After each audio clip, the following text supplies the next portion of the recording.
Nyuolni Ochiegni Ochopo. Yes. Nikech en odiochieng' mogen.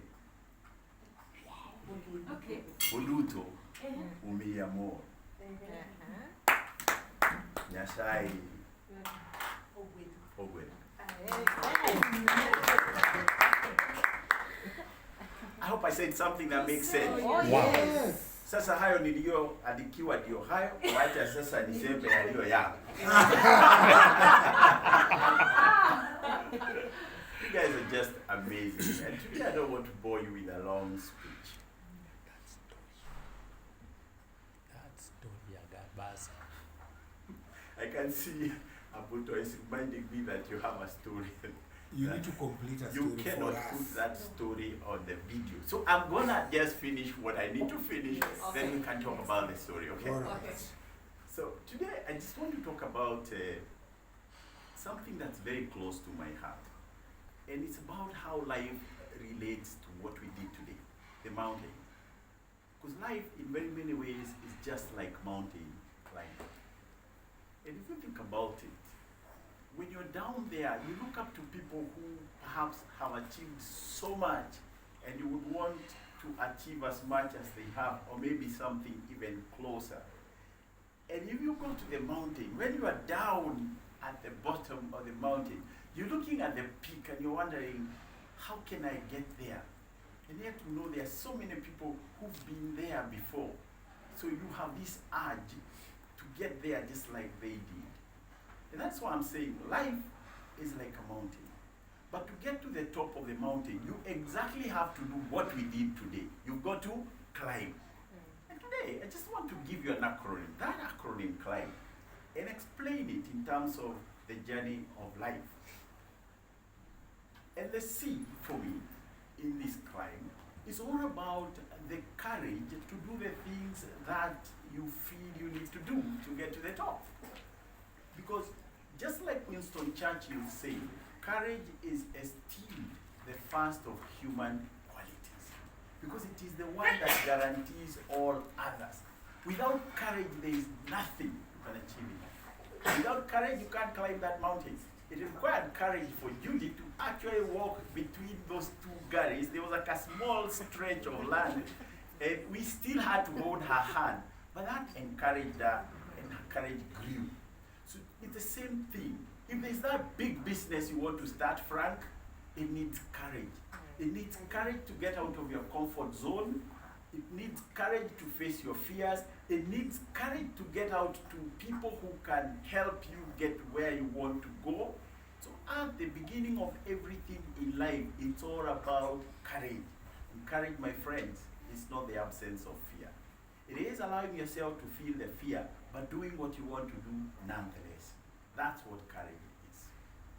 And then you go to the L, and the L is all about leverage. It's all about synergizing with other people. You're never going to achieve a lot of great things alone. You need a team. You need people working with you to achieve greatness. One is too small a number. And whatever it is you want to do in this world, trust me, there's somebody who's done it to a very high level, and all you need to do is look out for those kind of people, synergize. There are also people who are looking to go the journey that you're going. Just like today when we were hiking, we were many. If one of us gets discouraged, you can leverage on the courage of the others, because as a team, you can achieve a lot. Alone, as Helen Keller told us, you can only do so little. But together, there is nothing you cannot do. And that's the power of leverage. So the question I want to ask you, and indeed it is a challenge, who are in your team? In this journey of life, we all need people to leverage. Choose your team wisely. There's a story I like giving about teamwork, because leveraging is about teamwork. In 2012 London Olympics, something amazing happened. The Jamaican 4x100-meter relay team broke their own record, which they had kept in the Berlin Olympics. But it's not about breaking the record that is interesting here. What is interesting is that the record they kept in the 2012 London Olympics was 36.8 seconds. I know you may be asking, why is that important, coach? Let me explain. 36.84 for 4 guys. If you do your math, what was the average time for each guy? 9.21. Now, who knows the world record for the individual 100 meters? 9:58. 9:58. Doesn't it then amaze you that these guys ran 100 meters on average at a time less than that for the individual world record, which is by Usain Bolt, who, by the way, was in that team. Is that amazing? Yes. So the question begs, how come they were able to achieve such a feat? That's where the power of leverage is. When I was doing the analysis of that record, I realized one very interesting thing, that the only person who starts from zero in a relay is the first guy. Everybody else gets that baton when they are on the move, meaning that there is already momentum created. But also, they know they are running for a cause and for a team. So none of them wanted to let the team down. This team of Jamaica also knew they had the world record holder with them. So they had so much faith, there is no way they were going to let anyone else beat their champion. That's the power of leverage. Get people synergized and you get to the top. The I in the climb, it's all about innovation. It's about creativity. You know, if you do things the same way other people are doing them, what's going to be the difference? Why will they come to you? You think about when we are climbing that mountain today. It's more like a hill, not a mountain. I could see the young boy we had, Gad there, Carol's son, taking us, and he would take a tangent, not approach the mountain direct, because he knew to approach the mountain direct, it's going to tire you very much. But when you approach it from an angle, it becomes easier. And that is innovation, that's creativity. In life, you also need to do that. There are things you will need to circumvent.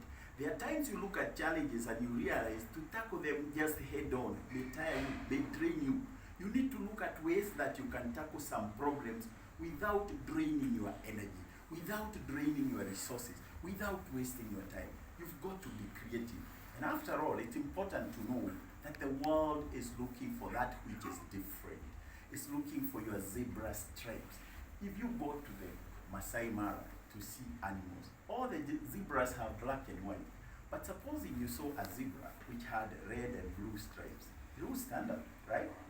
So why can't you create your own red and blue stripes for your zebra? Become a different zebra. Be creative, be innovative. That will put you heads and shoulders above the rest. And M, very important here. In life, if you want to succeed, you've got to major on something. As I told you in class, you've got to be a meaningful specific and not a wandering generality. When you spread yourself so thin that you're everywhere, you will end up being nowhere. So it is important that you decide, this is what I want to do. Even if it is for a time, do it until you get to its logical conclusion. Do not work on everything. You cannot be everything to everyone. You've got to decide, what are you working on? What's your major? Don't major on minors, major on major things. Become that big thing. See your dream, live your dream, focus on it until you succeed. Then finally, the B, very important in this mountain of life. At all times you must benchmark. It's a word we've heard about in the corporate world, in institutions. Benchmark, what does that mean? There must be some people or some institutions that you look up to because they have achieved more than you have achieved, or they have gotten to a level where you aspire to get to. Let them become your benchmark. Let them become your standard. Because if you don't have people who have high standards to look up to, you're never going to raise your standards. And to be in the world and be competitive, you need to continuously raise your game. You need to continuously raise your standards. To raise your standards, you must benchmark. So look at people who have done what you would want to do in a way that you admire and start benchmarking with them. Most of those people are very willing mentors. They are just liking people to go to them and tell them, hey, I would like to know how you do what you do. So raise your standard by benchmarking. And in conclusion, let me just say this. Now that you're graduating, and I thank God for all of you, you've been amazing. A time has come when now you've got to start doing your climbing. A time has come when you've got to become ego chicks. The difference between ego chicks and hen chicks is that the hen chicks rely on the mother hen to poke the shell for them to come out. But the ego chick relies on its own effort to poke the shell from inside for it to get life. If you rely on other people to poke the shell for you, you will never grow. In this mountain of life, you've got to do your own cracking of the shell. Let me tell you this. If you ever see a man on top of a mountain, trust me, he didn't just fall there. He did the climb. Now it's your time to do the climb. God bless you.